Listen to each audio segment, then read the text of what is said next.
All right, good morning, everybody. Welcome back to Morning Market Mixer. We've been live for the whole of March. We only have a couple of trading days left, so Monday and Tuesday next week. And so hopefully we get a trade today. We've only had about 3 or 4 trades since I started this session just because of the timing, but hopefully we'll get one today or Monday or Tuesday, so it'll be pretty fun. For you guys that don't know who I am yet, my name is Russell Barbour. I've been trading since 2012, and I basically started trading in Seattle, Washington back then, trading penny stocks at market open. And it didn't go well. I quickly lost about $20,000 chasing the market on a $30,000 account. So it really didn't go well at all. I spent years over trading and oversizing, trying to be right all the time, and found it wasn't always the key to success. That really consistency, mechanical rules, and a very well disciplined position sizing would beat the market more consistently than just hoping to be right. And so things really changed for me a few years ago when I started trading SPY 0 DTE options, which is one high quality setup per day with well-defined entries, exits, and strict risk management. So these days I just trade SPY options, 0 DTE SPY options is really what I trade. So today I'm going to be using various different platforms. I go through this every day, but TradingView is my favorite chart platform. So it's something that I really advocate for people. If you're looking for a really good trading chart program, TradingView is the absolute number one from what I've found over the years. So for earnings and news that we talk about, look at earningshub.com and just Google. SPY levels, barchart.com, and also my proprietary level system, which gives intraday SPY levels as well. And so we do have a cheat sheet, tradethirsty.com/MMM, or scan the QR code that's on your screen right now. I'll also paste the URL to the cheat sheet in the chat here as well, so you guys can go and check that out at your leisure. And let's go through the cheat sheet really quickly here. So I go through this every day, but it's worth going through just for completeness. So we'll start up at the top here. So it's basically intraday trading on options with 0 days to expiration, so expiring that same day that they're traded. People like to capitalize on the short-term price movements within the single trading session, so no overnight risk. So unfortunately, due to theta decay, 0 DTE contracts lose value pretty quickly as time passes on the day. And so this is something that means that the strategy has to be very, very quick, precise, and has momentum behind it, so you can actually capitalize on the short-term small price movements on the underlying. In this case, I trade SPY. So you can do it on the Qs, but SPY has been really effective for me. So we're using things like the orb strategy. So basically looking at opening range breakouts in the first 30 minutes of the live session here. And so basically it's really fantastic in a lot of ways. You have the fast moving underlying for SPY. It's very liquid, so you can get good fills. You can get very quick gains or quick losses, so it's kind of a double-edged sword with 0 DTE trading in particular. So you've got to have strict daily stop loss limits and position yourself with an amount that you can afford to lose 30-40% of without batting an eyelid. So you've got to make sure that your position sizing is absolutely optimized. The strategy is pretty simple. I start preparing before 10 a.m. going live here. Often a trade presents itself in the next hour, sometimes within 15 or 20 minutes, but often within an hour there's a trade on the opening range breakout. So the opening range breakout, and adding things like VWAP, key support and resistance level, I'm watching for news or any volatility events that might be coming up that could put a dampener on the trade.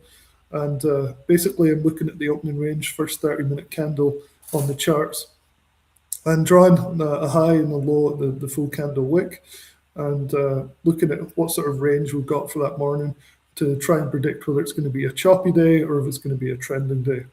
And then around 10:15 or so, once I get done with some of these slides, I end up looking at the opening range and looking for a breakout either to the upside or the downside.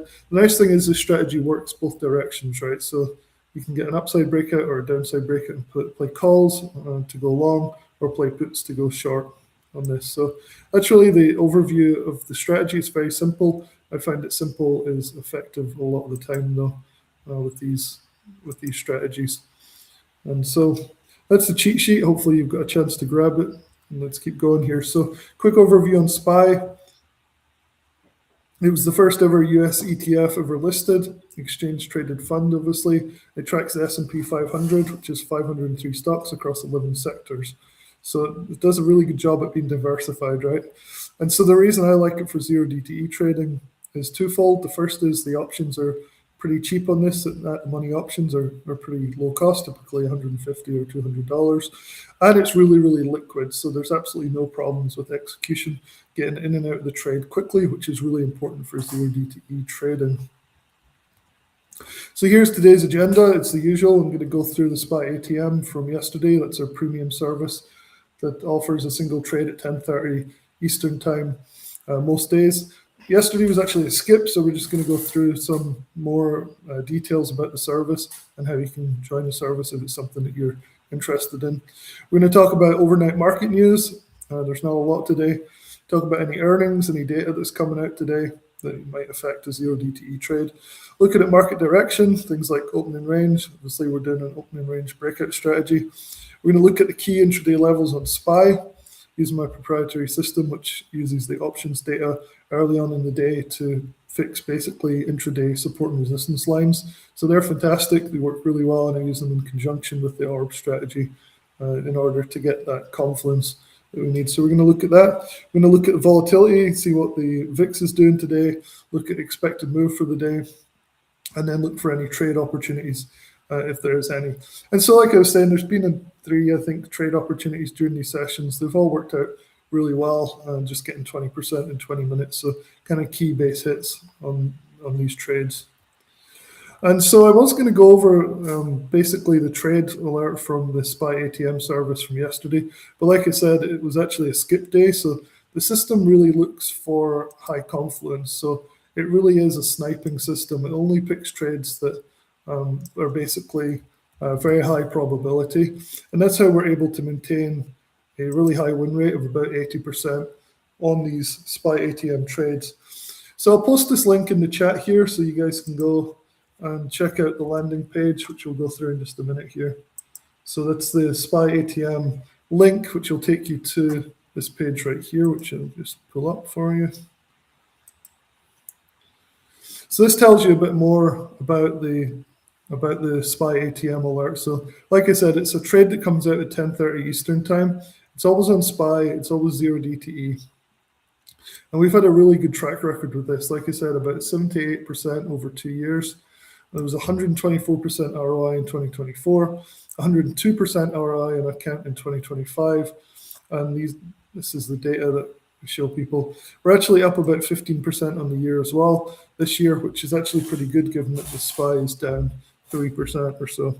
So we're doing pretty well this year as well, probably on track for somewhere between 50 and 100% gains as well. So just looking at the data here, this was 2024. You can see that this is number of trades along the x-axis and account growth on a small $2,000 account. So basically it went from 2,000 to 4,500 with a $2,500 gain in 2024.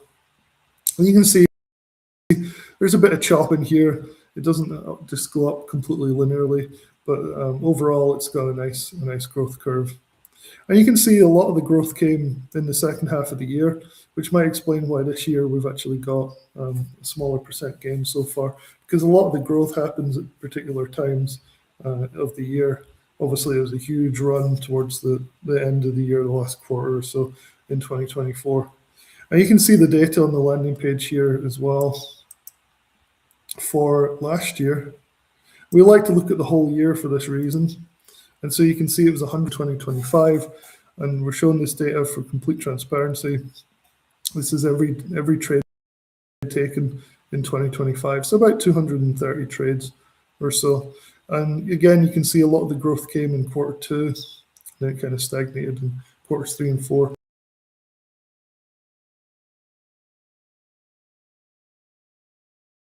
Things are going overall. So it's a really simple system. It's basically, like I said, a call or a put at 10:30 Eastern time. It's alerted by my business partner, Phil, on Discord. You can also trade MES futures or SPX using these alerts. We also offer those as well. And typically these trades are just a few minutes. It used to be 20 minutes. These days it's been a little faster, sometimes like 5 minutes. And so if you've been watching some of the reviews I've been doing on the particular trades over the last couple of weeks, you'll probably notice it's typically about 5 minutes now for the trade to work out. So yeah, so that's basically an overview. People love the system. It's really only $150 a month. So if you want to grab this, I've posted the link in the chat. Hopefully it'll also be in the description below for you guys that are watching the replay to go and check out. So again, SPY ATM, double T at the end.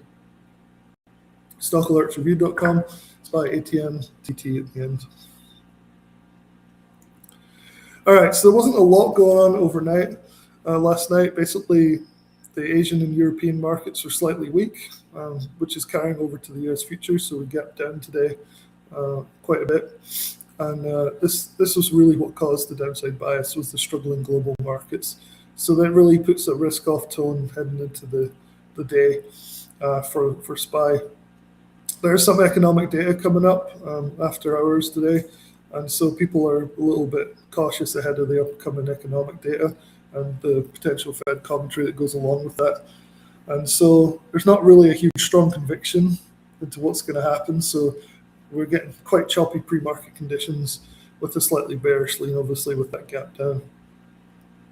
I mean, really, this market is driven by things like treasury yields, oil prices, and the Fed expectations. Oil being one of the big ones recently because of the Iran conflict, obviously. So the tone is kind of cautious at the moment. Again, I always look at this and think we're still in a solid downtrend for sure.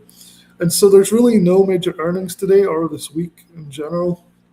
So there's really not much to talk about in terms of earnings from earningshub.com. Let's go and look at the charts. So basically, we're still below the 50 and 100 and 200 moving average as well. And VIX today is at 27. So we've got some more volatility coming in again. Let's go look at the daily chart on SPY here. All right, so here's the daily chart.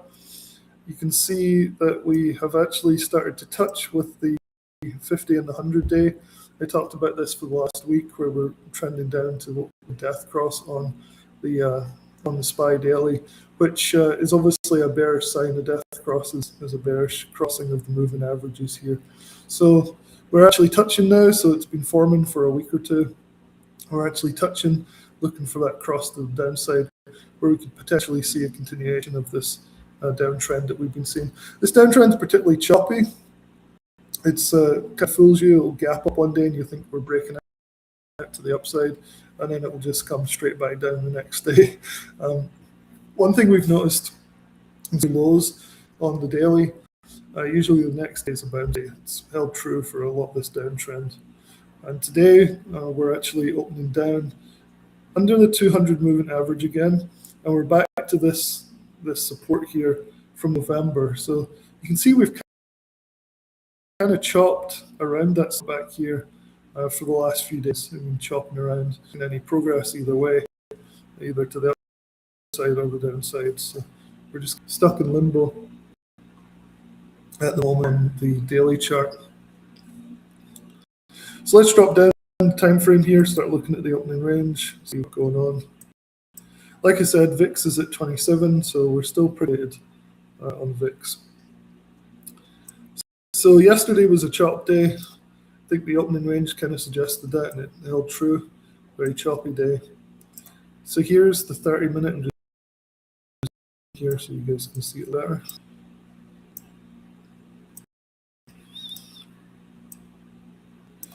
So the top here is the opening range on the 30-minute candle, this big green candle being the 30-minute candle. You can see it wicked all the way down to 651-ish. And then we had a little wick here that happened just as I went live. So we just pulled over the top of the opening range. The expected move is already up here, so we moved a lot. And then down the bottom there as well. So first two lines, opening range. And so you can see we had this really bullish green candle coming in. And now we're putting in a second 30-minute candle halfway through the candle, and it's looking like we're still hovering around at the top of the opening range here. So dropping down to the 5-minute chart here, we'll see if it looks like we can get some sort of break. So let's see if we zoom in here. we are kind of following the top of the opening range. Had a convincing breakout of it yet. Had this doji candle which flirted with it, just broke above it, but then seller stepped in and pushed it right back down. So really depends on these next few candles whether we get a solid break. One thing I like to do is put on the SRX levels, which are these SPY intraday levels for just specifically for SPY. And these can really help give us an indication or if there's any sort of hidden support and resistance here. And it looks like there is today with this red line called R2. So we're holding above it right now, trapped between the top of the opening range and this R2 level right here. There we go. So we're breaking up through the R2 level now. This is a new candle though, new 5-minute candle. So we've got to wait for that to close above here or get close to closing above here before we take an entry to the upside if this continues. We don't have a lot of room. The expected move is just above here at 655.3 roughly. And so we'd be looking for a 20% gain or a move to the expected move within a reasonable amount of time here. So this is kind of convincing to me that we've got support at R2 and we are starting to flirt with the top of the opening range. So based on that, I'm going to start loading up potential contracts for my usual trade. This is the time it worked out the last trade we took as well. So I'm going to go and look at contracts. So make sure I'm on the right date, the 26th, so 0 DTE. I'm just looking at the 655 calls for a potential trade on the opening range breakout here. So I've loaded those up, just putting them into my active trader here.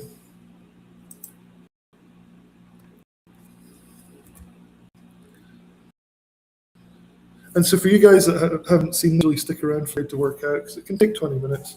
And so I usually just place the trade, place an wholesale order, ready to go. And so I set a stop at 20% and I take profit of 20% as well. So it's all done in one order, so I don't have to worry about emotions coming into play or anything like that. So let's see if we get something in here. We have 3 minutes left in the candle, but it's looking pretty strong. That's pretty interesting that this yellow dotted line, it rejected right, which is the pre-market high. So we really got a rejection off the pre-market high again. If you look at this other 5-minute candle here, it's exactly the same thing. So this could be a potential resistance level here, which might make this trade, if I take it, a little bit more difficult. So I'm kind of just looking at that and saying, okay, we have to get an opening range breakout and then a break of the pre-market high as well. And then we don't have much room to the upside. So it's not looking like an absolute perfect trade at the moment, and it hasn't even triggered yet because we have to close above the top of the opening range here for it to be a trade that I would take. So it isn't an optimal setup, so I'm a little hesitant just because we have this pre-market level that we kind of need to break as well. Worst case scenario here is we just reject our enter up on a break above the orb, the OR, and then we basically get stuck at the pre-market high and just reverse back down into the opening range. So it's definitely something I'd be a little nervous about for this trade. So just kind of trying to stack the odds. I mean, a stop loss in the region of R2, just a little under R2, would also be pretty smart here. That if we break this R2, could keep going to the downside. Let's look at VWAP. I think we're above VWAP. Let's just put it on here and have a look.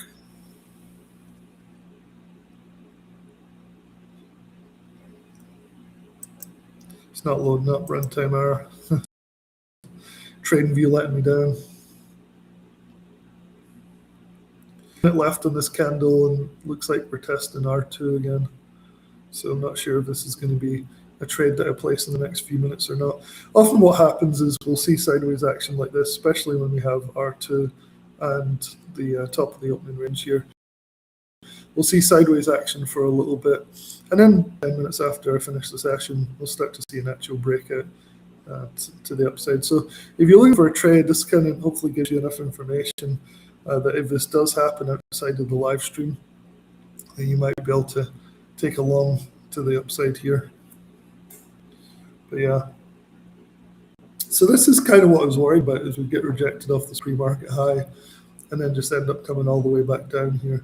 That's why you wait for a close of the candle, right? Like you wait for an actual close above, rather than just relying on these wicks. I know it's tempting to get in as soon as it starts breaking because you think you're going to get a better price, but it's really a economy. A lot of the time you want that confirmation before really taking the trade. So this is looking a little bit less attractive now that we've broken through R2 on this next 5-minute candle. So I think what I'm going to do is probably give it a few minutes here. Just wanted to share a slide with you. So one thing that I'd like you guys to do if you get a chance would be to email Jeanette at TradeThirsty.com. Give her some feedback on how these live streams went for March. So we're finishing up in a couple of days here, and it'd be really interesting to get some of that feedback to Jeanette, the founder and owner of TradeThirsty. So I'm going to post her email address in the chat here so you guys can send her an email and just say, hey, we'd prefer to see this, or we'd prefer to see more trading. Yeah, let me just post Jeanette's email here. There we go. Yeah, so any feedback on that would be pretty useful. So just back to the chart here, see if we're shaping up at all or if we're still struggling on here. See how the chart's looking.